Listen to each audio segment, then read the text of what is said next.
Olá, eu sou Bob de Souza e aqui começamos uma jornada além deste planeta. Um documentário e também uma reflexão sobre o passado, o presente e o futuro do direito fora da Terra.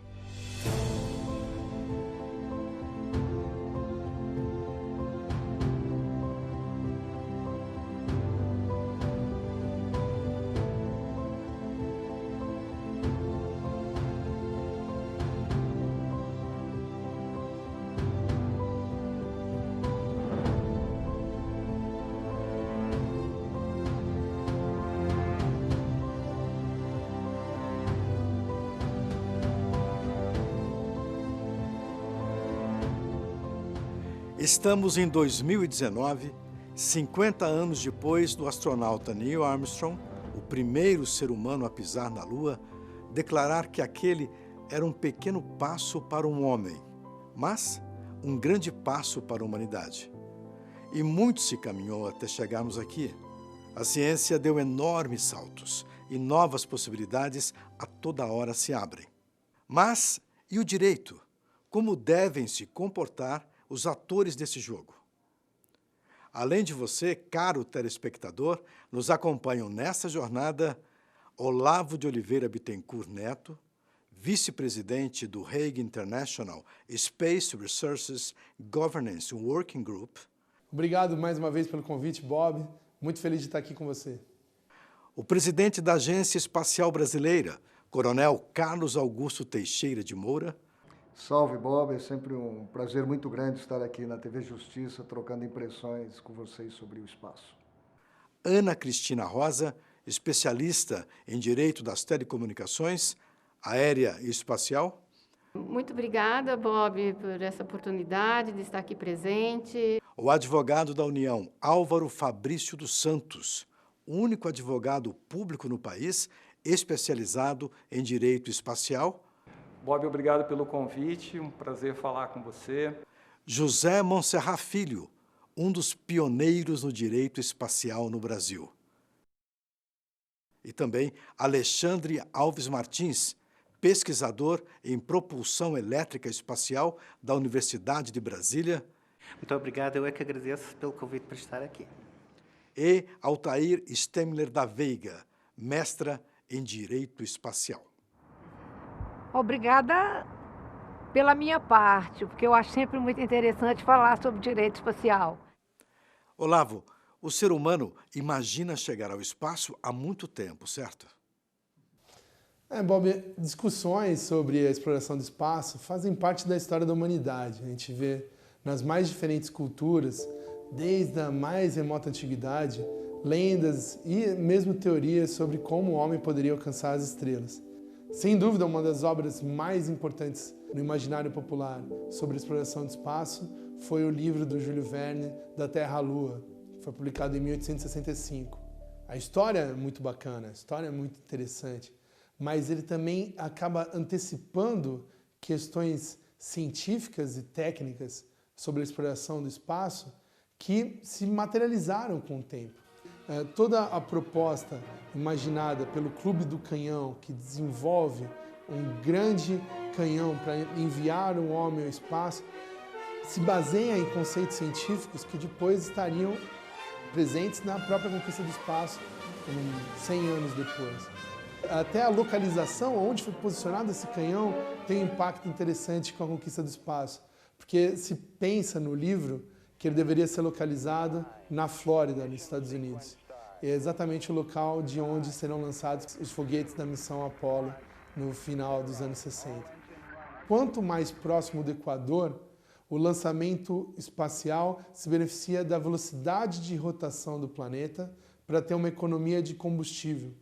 Então, quanto mais próximo da linha do Equador, melhor para você ter um centro de lançamento. E na obra do Júlio Verne, isso está presente também.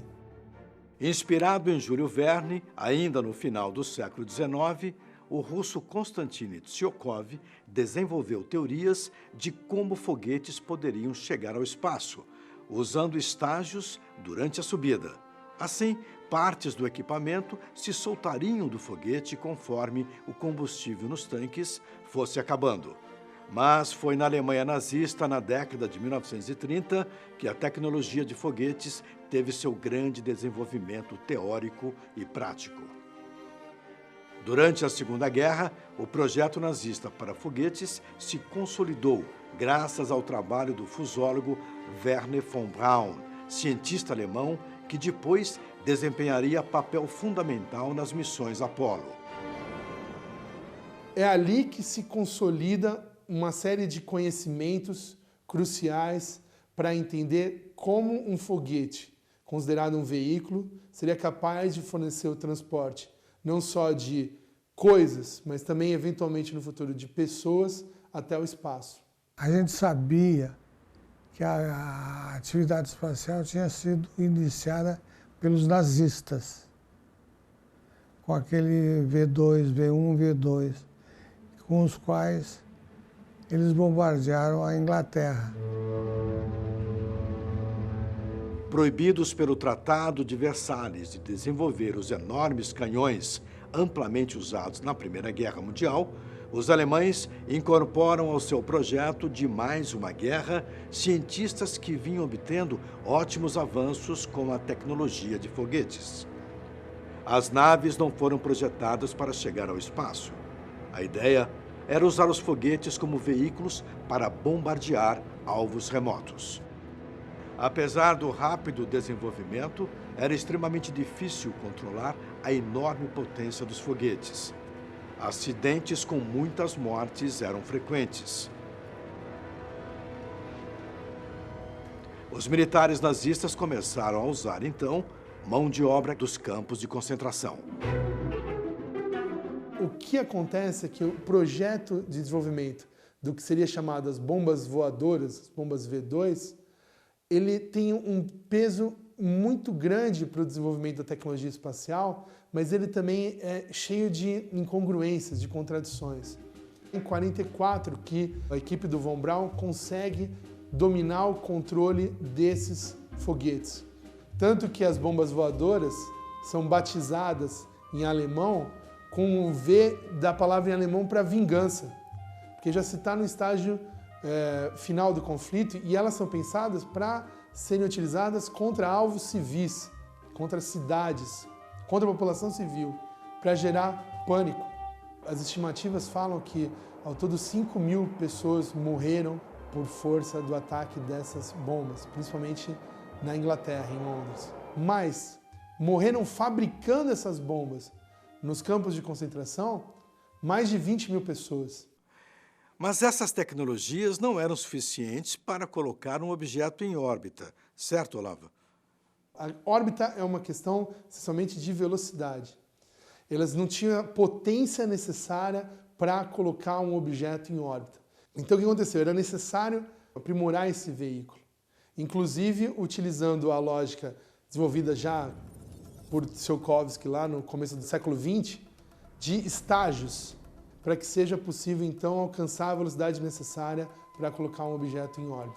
Essa tecnologia a Alemanha não tinha, mas o Von Braun desenvolveu já projetos nesse sentido. Ele tinha um interesse que os foguetes, as bombas V2, pudessem ser as bases para foguetes que permitissem a exploração do espaço. Era um projeto pessoal dele, né? Então, a gente verifica que na hora que termina a Segunda Guerra Mundial, tanto os Estados Unidos quanto a União Soviética, quanto até a Inglaterra, queriam adquirir essa tecnologia, queriam a equipe do Von Braun. Só que o que acaba acontecendo é que o Von Braun e seu time principal vão para os Estados Unidos. Eles se entregam para os Estados Unidos, onde eles imaginam que os seus projetos mais ambiciosos poderiam ser realizados. Enquanto a União Soviética consegue ter acesso ao material, a equipamentos, a grandes restos e pedaços das bombas V2. Então, com o trabalho de um outro grande fusólogo, que é o Sergei Korolev, um sujeito que no começo da Segunda Guerra Mundial estava preso num gulag por ter sido acusado de traição ao Stalin, ele vai ser retirado do gulag, vai ser utilizado para retomar todo o projeto aeroespacial soviético, vai ser utilizado para resgatar as plantas da turma do Von Braun. Após o primeiro teste, é que o Korolev consegue vender a ideia de que a União Soviética poderia colocar um satélite em órbita, demonstrando a potência e a capacidade de empuxo desse veículo. O satélite provaria que a União Soviética tinha adquirido a tecnologia necessária para utilizar mísseis balísticos intercontinentais. Então, o satélite é uma prova, não é um fim em si mesmo. A corrida espacial, assim como foi definida, é fruto de um momento muito particular da nossa história, pós-guerra, um mundo praticamente bipolar, Guerra Fria, e havia uma disputa muito grande, né, entre as grandes potências, no caso dos Estados Unidos e União Soviética, para demonstrar o seu poderio e a sua capacidade realmente de se impor ao outro. Então, muito do que nós temos de conquista nas atividades espaciais vem dessa corrida tecnológica, mas com um fundo geopolítico realmente muito forte.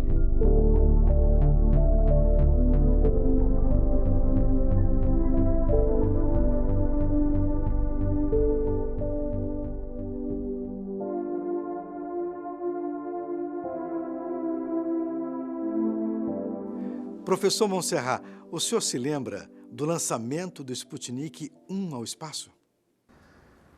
Eu me lembro que eu estava ainda no científico e o nosso professor, diretor do colégio, entrou na aula e anunciou o começo da conquista do espaço.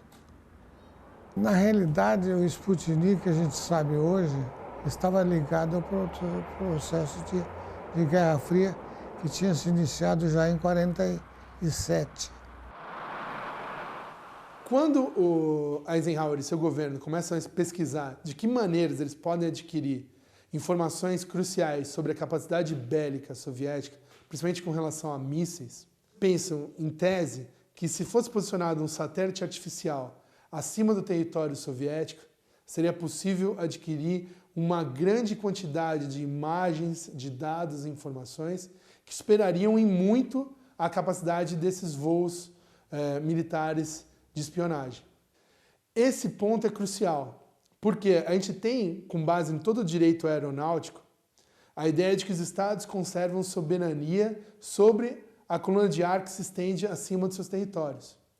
Isso está no artigo 1º da Convenção de Chicago de 44, que é o grande instrumento do direito aeronáutico. Só que não existe nesse tratado de 44 um limite vertical que estabeleça o marco em que se encerra a soberania dos Estados, que se encerra o espaço aéreo. Então a ideia que começa a permear o governo americano no final dos anos 50 não era de ser o primeiro, essencialmente, a alcançar o espaço, mas era estabelecer um precedente jurídico de que um satélite em órbita não viola a soberania do Estado territorial. A discussão sobre direito espacial começa a partir do lançamento do Sputnik, porque a partir do momento que se mandou um objeto para o espaço, né, começou a se discutir o que será depois desse objeto, o que acontecerá no mundo com relação a essa nova descoberta em face desse lançamento. Então, tudo começa a ser indagado, que é a palavra mais correta, a partir desse lançamento. Quando o Sputnik passou por cima do território americano, os Estados Unidos não protestou a violação do seu território, estabelecendo esse precedente.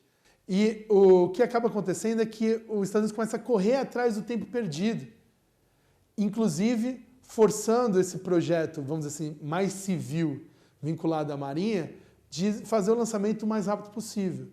E não dá certo, né? O Vanguard, quando ele é lançado, ele explode no centro de lançamento. Ele sobe um pouquinho, alguns poucos metros, e o foguete entra em colapso e gera uma tremenda explosão. O que gera um impacto na opinião pública americana muito grande, né? Começa a fazer brincadeiras sobre o que aconteceu, chamam o satélite americano de Kaputnik. Então, o que vai acontecer durante os anos 60 é um desenvolvimento muito rápido dessa tecnologia espacial, a custos elevados, ou seja, era difícil controlar essa grande potência dos foguetes. Muitos acidentes ocorriam e o aprendizado se dava de uma maneira bastante violenta, inclusive custando vidas. de cientistas e posteriormente lá na frente até de alguns astronautas. Então o que a gente verifica nos anos 60 é uma evolução muito rápida da tecnologia espacial e uma sequência de grandes feitos em órbita terrestre. Depois do lançamento do Sputnik 1, a gente vai ter também o lançamento do Sputnik 2, que se dá antes dos Estados Unidos conseguir colocar um objeto espacial em órbita, colocando então, no Sputnik 2 é o da Laika, né? O primeiro ser vivo colocado em órbita. Professor Monserrat, e o Sputnik 3, que levava o primeiro ser humano ao espaço, o cosmonauta Yuri Gagarin? Foi no dia 12 de abril de 1961. Foi naquele ano que eu fui para Moscou. O voo do Yuri Gagarin ele é muito simbólico, porque ele conseguiu olhar pela janela e soltar a famosa frase "a Terra é azul". Esse impacto do Gagarin também tornou ele um verdadeiro herói mundial em pouquíssimo tempo. Foi uma coisa muito interessante que aconteceu na minha vida, porque eu era muito menina. E a minha mãe foi ao Congresso Nacional, em 1961, e ela me levou ao Congresso. E de repente entrou uma comitiva, muitos repórteres, muita gente, e nós duas estávamos sentadas. E de repente eu olhei naquela curiosidade de criança e vi um oficial de uniforme marrom, baixinho, de cap e com insígnias vermelhas nos ombros, que depois eu vim saber que era um antigo uniforme da União Soviética, dos militares da União Soviética. E muito depois é que eu vim saber que aquele homem era Yuri Gagarin. O interesse do Brasil nas atividades espaciais começou depois da visita do Gagarin. Gagarin fez o voo no dia 12 de abril de 1961. No final de julho, começo de agosto daquele ano, ele já visitou o Brasil. O direito espacial entrou na minha vida lá pelos anos 60, quando eu estudava direito em Moscou. E isso me deu a oportunidade de conhecer, digamos assim, os pioneiros, naquele tempo pelo menos. Inclusive o pioneiro do Brasil, que é o professor Valadão. Tivemos inicialmente o professor Valadão, há muitos anos atrás, que foi o precursor na área do direito espacial no Brasil, mas o professor Monserrat é o que mais escreveu, que está deixando, tem vários artigos publicados. E depois desse momento histórico, começa uma grande mudança no direito internacional, certo, Olavo? Quando a gente verifica a utilização da tecnologia espacial, a gente está falando de uma tecnologia dual, que pode ser utilizada tanto para fins militares quanto civis, mas que está pautado num veículo que é essencialmente capaz de transportar armas nucleares. Então, o que se verifica no início dos debates sobre a regulamentação das atividades espaciais, da exploração e do uso do espaço, é uma preocupação em evitar que essas atividades fossem um gatilho para a Terceira Guerra Mundial. Então, se cria, no âmbito da ONU, um Comitê da ONU para Uso Pacífico do Espaço, ainda no final dos anos 50. E esse comitê vai permitir que delegações de todos os países comecem a elaborar, junto dos Estados Unidos, da União Soviética, quais seriam as regras aplicáveis à exploração e uso do espaço. Nesse comitê, então, se elaboram primeiro resoluções não obrigatórias, que vão ser aprovadas pela Assembleia Geral da ONU, mas isso tudo vai culminar na Magna Carta do Direito Espacial, que é o que nós chamamos de Tratado do Espaço, de 1967. Um tratado que permanece em vigor até hoje, sem nenhuma emenda.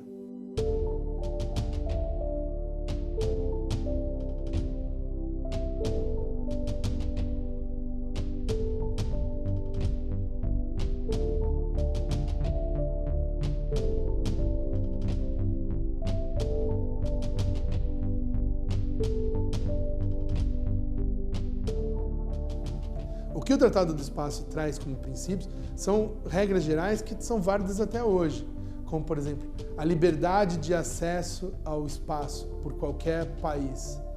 A ideia de que o espaço não pode ser apropriado soberanamente por nenhum Estado. A ideia de que os Estados devem responder por danos causados por suas atividades espaciais. Tudo isso permanece em vigor, só que com regras um tanto quanto gerais. E aí é que está o desafio. Todo tratado ele reflete um momento histórico político em que ele foi elaborado. O Tratado de 67 reflete a corrida espacial, reflete os interesses estratégicos das grandes potências durante a corrida espacial, reflete um período muito específico da Guerra Fria, onde houve uma distensão entre Estados Unidos e União Soviética e a elaboração de uma série de tratados visando o desarmamento. No dia 20 de julho de 1969, o módulo lunar Eagle pousou na Lua, criando um novo marco da presença humana no espaço.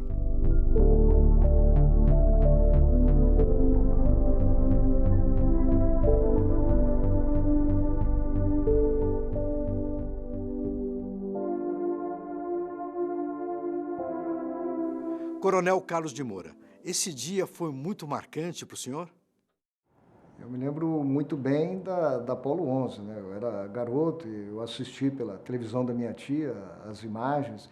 No dia seguinte, eu corri às bancas de jornais para poder comprar alguma coisa. Então, assim, no meu imaginário de criança, aquilo realmente era algo super fantástico, porque era a ficção que nós vemos nos filmes e nos desenhos animados realmente se transformando em coisa concreta. Eu, inclusive, no dia da minha posse, eu fiz questão de pedir ao ministro astronauta Pontes que autografasse uma revista colorida que eu comprei à época, né, com a minha mesadinha, justamente falando sobre essa epopeia que foi o homem chegar ao espaço. T-minus 10, 9, 8, 7, 6, 5, 4, 3, 2, 1, 0. Liftoff of Space Shuttle Atlantis on a mission to build, resupply. Com a chegada do homem à Lua, novos tratados são firmados. Em 1972, é assinada então uma convenção internacional que cria o conceito e a responsabilidade de Estado lançador do objeto espacial. Isso inclui desde a menor participação no projeto até a construção e lançamento do objeto. O Brasil, por exemplo, que faz parte de missões espaciais conjuntas, tem responsabilidade solidária com relação a terceiros, em caso de qualquer dano ocasionado, sem limite de reparação.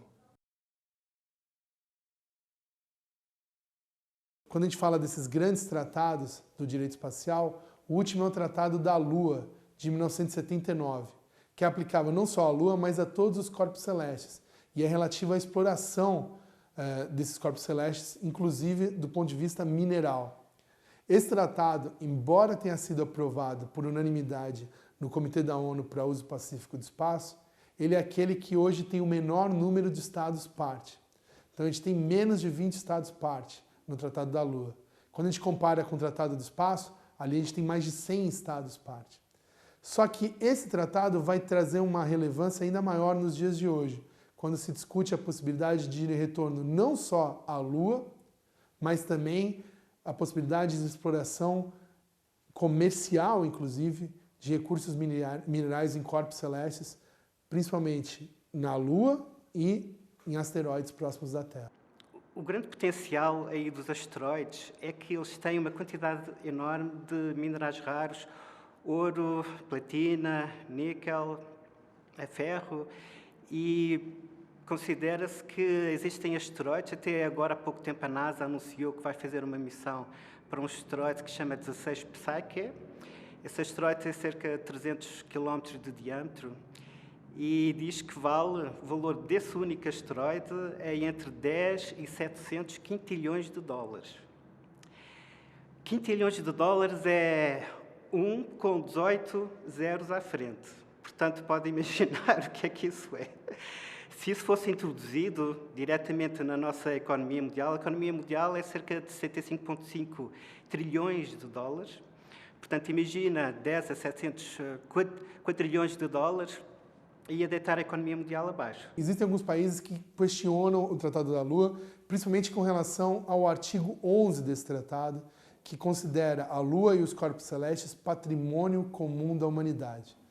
Essa regra é bastante polêmica no sentido que exige que no momento que esse tipo de exploração de corpos celestes se tornar viável, tanto do ponto de vista técnico quanto econômico, os Estados-partes seriam obrigados a negociar um regime que permitisse o que se fala em inglês, o benefit sharing, a distribuição de benefícios, inclusive a estados que não têm essa tecnologia de exploração. Obviamente, há um impacto político nesse tipo de lógica e traria, então, uma resistência por alguns países a esse tratado. Os Estados Unidos não é parte do Tratado da Lua, nem a Rússia, nem a China, mas aí nem o Brasil. No segundo episódio de Além deste Planeta, vamos refletir sobre o papel do direito internacional na nova corrida espacial. Os investimentos bilionários de corporações privadas, as atividades espaciais brasileiras, o risco de militarização no espaço e o futuro do homem fora da Terra.